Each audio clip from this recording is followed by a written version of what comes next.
ప్రభుత్వం ప్రకటించిన మెగా డీఎస్సీకి వ్యతిరేకంగా నిరసన తగదని మంత్రి గుమ్మడి సంధ్యారాణి హితవు పలికారు. గిరిజన పాఠశాలల్లో బోధించే ఉపాధ్యాయులతో ఆమె చర్చించారు. డీఎస్సీ నోటిఫికేషన్ వల్ల తమకు అన్యాయం జరుగుతోందంటూ ఉపాధ్యాయులు మంత్రి ఎదుట ఆవేదన వ్యక్తం చేశారు.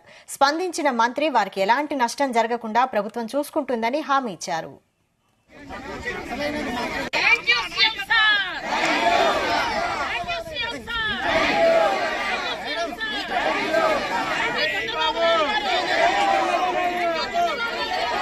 గిరిజన పాఠశాలల ఉపాధ్యాయులకు ఉద్యోగ భద్రత కల్పిస్తామని తెలిపారు. గత 5 ఏళ్లలో గిరిజన ఉపాధ్యాయ ఉద్యోగులను వైసీపీ ప్రభుత్వం అన్యాయానికి గురిచేసిందని విమర్శించారు. కొంతమంది ఉద్దేశపూర్వకంగా ఉద్యోగులను రెచ్చగొడుతున్నారన్నారు. వైసీపీ పాలనలో ఏ ఒక్కరోజు ఉద్యోగుల సమస్యలపై పిలిచి మాట్లాడిన సందర్భం లేదని మంత్రి గుమ్మడి సంధ్యారాణి మండిపడ్డారు. కూర్చోండి